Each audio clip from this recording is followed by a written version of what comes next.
Title: The Night of Ojuju Kalaba. Author: Nato Sucre. The moon that night was no ordinary moon. It hung swollen and pale above Benin City, watching silently like one of the bronze heads in the Oba's palace. The streets were strangely quiet, save for the faraway bark of a stray dog and the hum of a generator groaning somewhere down Textile Mill Road. A harmattan wind cut through the air, whistling past abandoned kiosks and making the palm trees along Upper Sakpon Busway and Creek. Clutched his kerosene lantern tightly as he entered the narrow footpath behind Uslo Market, a path that locals whispered led into the forbidden bush. An old patch of forest left untouched even as the city grew. The flame in his lantern wavered, throwing jagged shadows across the broken walls and thick undergrowth. His chest thumped like the talking drums that echoed during Igwe festival. His grandmother, Mama Owinosa, had warned him. If you want your father's missing charm, you must go into that bush before the cock crows 3 times. But beware. Not everything that walks there is flesh and blood. That was why he was here at midnight, when even area boys who feared nothing refused to pass Ring Road alone. Suddenly. Flap, flap, flap. Black crows shot into the sky from nowhere, their wings slicing the night like machetes. Their eyes glowed red, like hot coals from a roadside suya stand. Whispered shakily, "Yesu. Wedding be this?" From the darkness came a voice. Soft, feminine, but cold enough to freeze the marrow in his bones. "Son of A. You finally came." He spun around. Standing before him was a tall woman, her skin black and gleaming like palm oil in the moonlight. Her hair was long and wild, swaying though the wind had died. One of her eyes burned green, glowing like a torchlight hidden deep inside the bush. She wore something like leather, but it moved like shadow around her body. Staggered back. He knew who she was.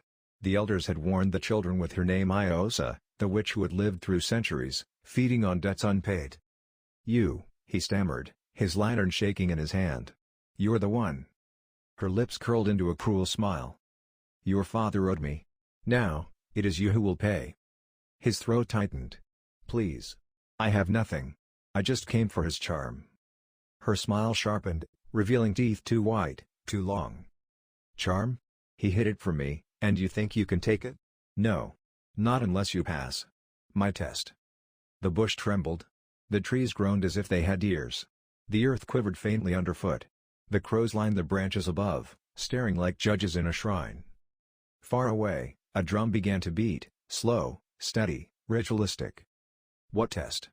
whispered. She stepped closer, her feet making no sound on the dry leaves. "3 riddles. Fail, and the bush will claim you forever." The wind howled suddenly, blowing dust and paper wrappers past his legs. His lantern nearly went out. Her laughter was sweet and sharp, like palm wine spiked with bitter leaf. "Too late to fear now. The Ojuju Kalaba has chosen you." The crows shrieked. The moon dimmed as though a shadow had swallowed it whole. "The first riddle." Her voice cut through the night. "I have cities, but no houses. I have mountains, but no trees. I have water, but no fish. What am I?" S's mind raced. Finally, he muttered, "A map. It's a map." Her green eye narrowed, but she nodded slowly. "1," she said. "The second riddle. I speak without a mouth, and hear without ears. I have no body, but I come alive with the wind. What am I?" Thought of hunters' calls bouncing in the bush, voices carried by harmattan. "An echo," he said firmly. Her expression did not change. "2," she said. "The third riddle. The more of me you take, the more you leave behind. What am I?" His mind whirled. Then he remembered, trails in the sand, footprints in EQ and dust after market days. "Footsteps," he whispered. The bush fell silent. Even the drums stopped. Her eye dimmed. For a moment, she only stared. Then she raised her hand, and from the shadows drifted a small leather pouch. Gasped. His father's charm. He reached for it, but her icy hand clamped around his wrist. "The Ojuju Kalaba never gives without taking. One day, I will come for what is mine." At once, the crows exploded into the air, blotting out the moon with their wings. The drums stopped. The woman was gone. Found himself standing at the bush's edge, the charm burning hot in his palm. But from deep within the trees, her voice drifted, carried on the harmattan wind. "Until we meet again." The end.